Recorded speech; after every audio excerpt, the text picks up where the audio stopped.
აი, წინა ნაწილში ჩვენ დავსვით თითქოს ასეთი შეკითხვა კი არ დავსვით, უბრალოდ შევეხეთ საკითხს, რა არის თერგდალეულობა. ძალიან ძნელია ამის განმარტება. ძალიან ძნელია, იმიტომ რომ არაერთმა ადამიანმა სცადა რაღაცნაირი შემოთავაზება იმ პუნქტებისა, რომელიც თითქოს აი თერგდალეულს გახდიდა ადამიანს, მაგრამ თითოეული მივიდა, მე მგონი ერთადერთ სწორ აზრამდე, რომ აი ესეთი პუნქტებად ჩამოწერად ეს არის თერგდალეულობა და თუ ამას სილდები უკვე თერგდალეულობიდან გადიხარ ან თუ მხოლოდ ამ პუნქტებით აზროვნებ, აი ამ მიმართულებით აზროვნებ უკვე ხარ ამ მოძრაობის წევრი, ნუ მაინც არასწორ მიდგომად მიიჩნევა და სავსებით სწორად.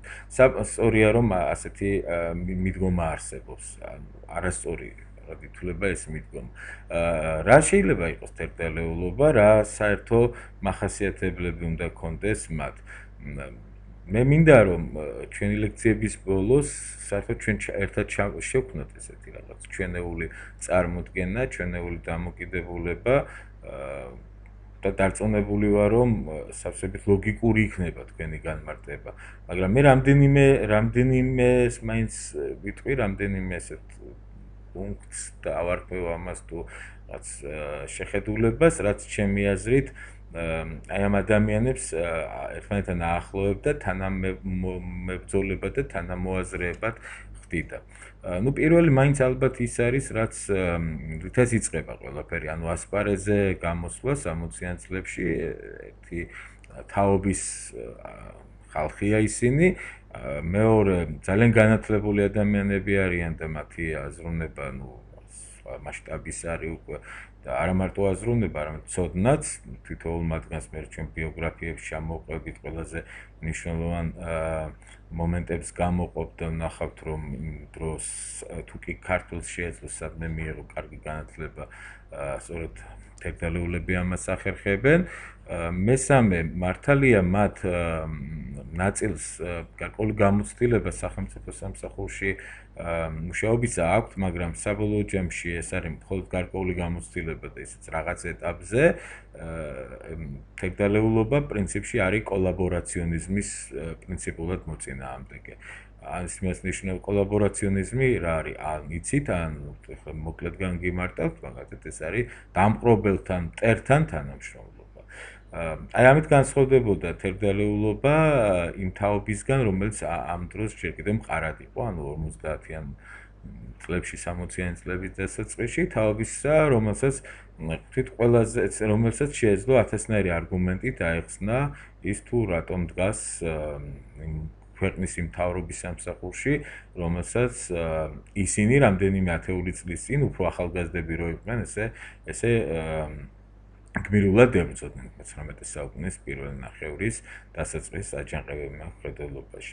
ნუ ეს იყო კიდევ ალბათ კი არა აუცილებლად პასუხისმგებლობის აღება საკუთარი ერის მომავალზე, ანუ არა იმის თქმა, რომ საქართველოს თავისუფლება არის რაღაცნაირი ბუნდოვანი თუ არა, მაგრამ მაინც გაურკვეველი პერსპექტივის საქმე, ანუ არ ვიცით ეს დრო როდის დადგება, არამედ ეს არის იმის აღიარება, რომ საქართველოს თავისუფლებისთვის უნდა ვიბრძოლოთ დღესვე და უნდა ვიბრძოლოთ ჩვენ. არა ვიღაცა სხვამ, არა რომელიღაცა გმირმა ღვთის მიერ მოვლინებულმა ან რაღაც ისტორიული წარსულიდან რომ შემოაბიჯებს, არამედ უნდა ვიბრძოლოთ ჩვენ და აი ამ პასუხისმგებლობის ერის წინაშე, ხალხის წინაშე, ისტორიის და მომავლის წინაშე პასუხისმგებლობის საკუთარ თავზე აღება, ურყევი რწმენაა, რა თქმა უნდა, საკუთარი ერის მომავლისა თერგდალეულობა და როგორც გითხარით, ამ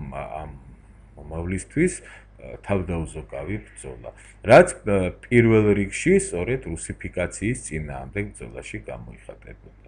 ჩვენ ვისაუბრებთ თერგდალეულთა ბრძოლის მეთოდებზე, გზებზე, საშუალებებზე, ოღონდ ეხლა არა, მე ეხლა ვეცადე ჩამომეყალიბებინა, არ ვიცი, რამდენიმე პუნქტადაც არ გამოვიდა, უბრალოდ ჩემეული წარმოდგენა წინასწარი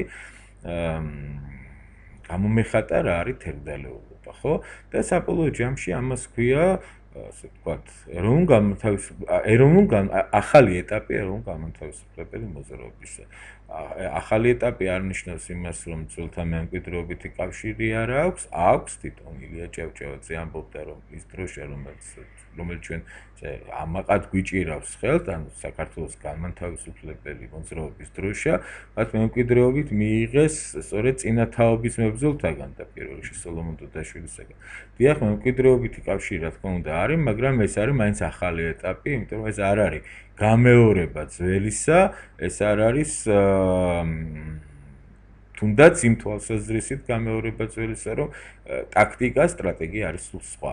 ანუ არა ბრძოლით გამარჯვება, არა აჯანყებებისკენ მოწოდება, აჯანყებების დაგეგმვა, არამედ იდეოლოგიურ ფრონტზე ბრძოლის მშვიდობიანი გზა. თუმცა ამის შესახებ ჩვენ ქვემოთ უფრო გვექნება საუბარი. აი მე მგონი მაინც ეს აერთიანებდა, საერთო ნიშნები აერთიანებდა ამ ხალხს. თუმცა როგორც გითხარით, რაიმე ესეთი კონკრეტული წესდება არ არსებობდა, რა თქმა უნდა, რომელზეც ხელმოწერა, თქვათ, ჩაგვეთლებინებდა თერთდალეულება. პირიქით, ზოგ შემთხვევებში მართალია ისინი არიან ძალიან აქტიური თანამებრძოლები და თანამოაზრეები, მაგრამ რიგ შემთხვევებში პიროვნული ურთიერთობების დონეზე მათ საკმაოდ გაფუჭებული აქვთ ეს ურთიერთობა ერთმანეთთან. არის შემთხვევები, როდესაც ისინი ძალიან მკაცრ დისკუსიაში, პოლემიკაში შედიან ერთმანეთთან. არის შემთხვევა, როდესაც დუელსაც კი უნიშნავენ, არის გავრცელებული მოსაზრება და არც თუ ლეგენდარული იმის შესახებ, რომ ილია ჭავჭავაძე და ნიკო ნიკოლაძის შორის დუელიც იყო დანიშნული.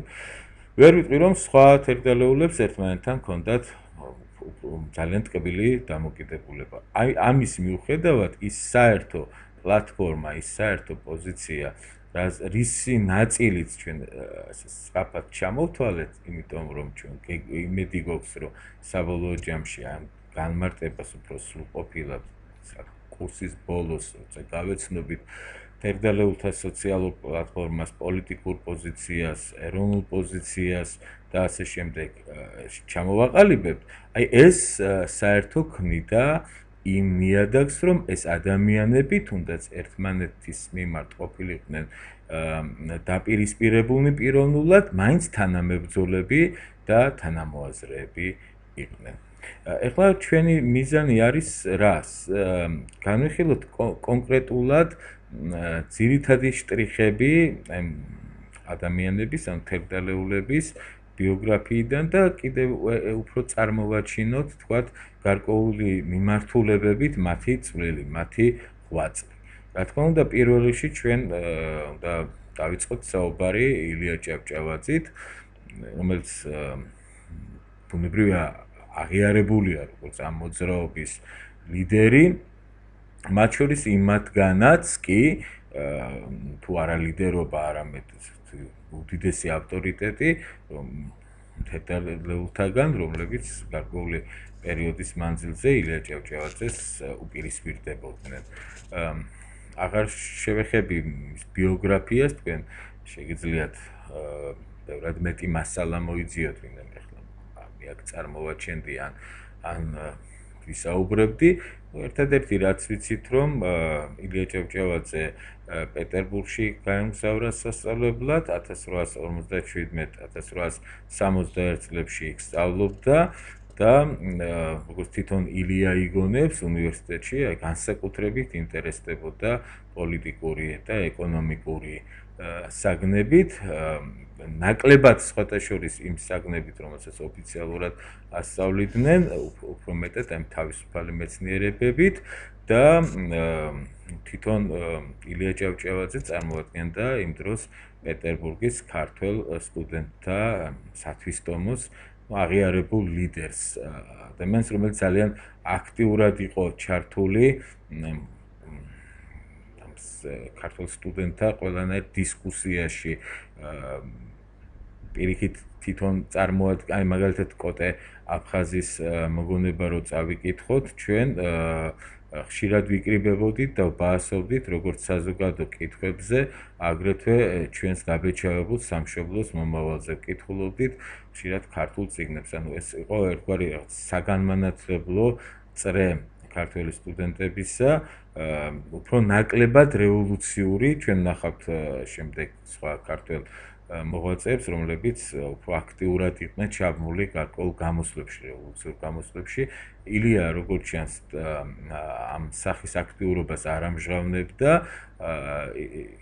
უფრო მეტად აი ესეთ საკითხებზე მსჯელობაში იყო ჩართული. ნუ ილია ჭავჭავაძე თავიდანვე თანაუგრძნობდა არა მარტო რუსეთის კოლონიურ იმპერიაში შემავალ ხალხებს განმათავისუფლებელ მოძრაობას, არამედ მისი იდეა, მისი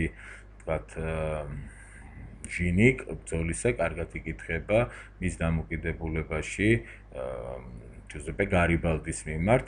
ცნობილი ფაქტია, როდესაც გარიბალდის მოძრაობა იწყება და საკმაოდ აქტიურადაც ვითარდება იტალიაში, ილია ჭავჭავაძე მზად ყოფილა, რომ ამ რაზმში ჩაწერილიყო, წასულიყო მებრძოლად. ეს კარგად ახასიათებს იმ სულისკვეთებას, რაც ახალგაზრდობაშივე სტუდენტობის დროსვე ჰქონდა ილიას. ჩვენ ვიცით, რომ ილია ჭავჭავაძე სანამ დაასრულებდა ოფიციალურად სწავლას, მანამდე ჩამოდის საქართველოში და აქტიურადვე ებმება საზოგადოებრივ ასპარეზზე და პირველი ესეთი ძალიან მნიშვნელოვანი ფაქტი იყო 1863 წელი, როდესაც ილიამ დაარსა ჟურნალი საქართველოს მოამბე. ამ ჟურნალმა დიდხანს ვერ იარსება, ერთი იმიტომ რომ ფინანსურად ძალიან უჭირდა, მეორე და უფრო იმიტომ რომ ცენზურა ყოველნაირად ზღუდავდა თავისუფალ სიტყვას, თავისუფალ პრესას, მით უმეტესად პრესას, რომელიც განმათავისუფლებელი მოძრაობის ავანგარდში უნდა ჩამდგარიყო და საბოლოო ჯამში დაიხურა ეს ჟურნალი მალე, მაგრამ მან ძალიან ამ საქართველოს მოამბემ ძალიან ბევრის თქმა მოასწრო, ჩვენ ცალკე გვექნება ლექცია დროინდელ ჟურნალ გაზეთებზე და რა თქმა უნდა საქართველოს მოამბეზეც. ერთით უნდა ვთქვათ, რომ საქართველოს მოამბე იმ დროს, როდესაც ბატონყობის საკითხი ჯერ კიდევ აქტუალური იყო ქართულ საქართველოში 1864-65 წლამდე არ გაუქმებულა ეს საკითხი. შემდეგ უკვე აქტუალური გახდა თუ როგორ განთავისუფლებოდა გლეხები მობისაგან. აი ამ საკითხებზე პირველი საზოგადოებრივი ეს საკითხები საზოგადოებრივ სადისკუსიო საკითხებად სწორედ საქართველოს მოამბემ აქცია, იმიტომ რომ ეს თემები წარმოუდგენელი იყო, დაბეჭდილი იყო და განხილული იყო ან სახელმწიფო გაზეთებში, ან თუნდაც ცისკარში, რომელიც ცოტა სხვა პოზიციაზე იდგა და თავის დროზე ჩვენ შევადარებთ საქართველოს მოამბისა და ჟურნალ ცისკრის პოზიციას. როგორც კი დაიხურა საქართველოს მოამბე, ილია ჭავჭავაძე სახელმწიფო სამსახურში შევიდა, თვითონ ხსნის მიზეზს თუ რატომ, კერძოდ ნივთიერი სახსრის მოსაპოვებლად მუშაობა დაიწყო სხვადასხვა ადგილას, ჯერ მაგალითად ქუთაისის გუბერნიაში იყო საგანგებო მინდობილობათა მოხელე, შემდეგ საქართველოს საგლეხო რეფორმის გატარებასთან დაკავშირებით იყო მომრიგებელი შუამავალი აღმოსავლეთ საქართველოში, ხოლო 1868-73 წლებში მომრიგებელი მოსამართლე იყო დუშეთის მაზრაში. ალბათ მე არ ვიცი რამდენად იპოვა ნივთიერი სახსარი ამ მუშაობის დროს ილია ჭავჭავაძემ, თუმცა მისი საზოგადოებრივი აქტიურობა იწყება 73 წლის შემდეგ, როდესაც ილია თავს ანებებს სახელმწიფო სამსახურს და მთლიანად საზოგადოებრივ სამსახურში დგება. თუმცა უნდა ვიცოდეთ, რომ ეს არ იყო წლები მხოლოდ სახელმწიფო სამსახურისა, ამ დროს დაიწერა მისი შემოქმედების ძალიან დიდი წილი. თუმცა ამაზე ახლა არ გვექნება საუბარი.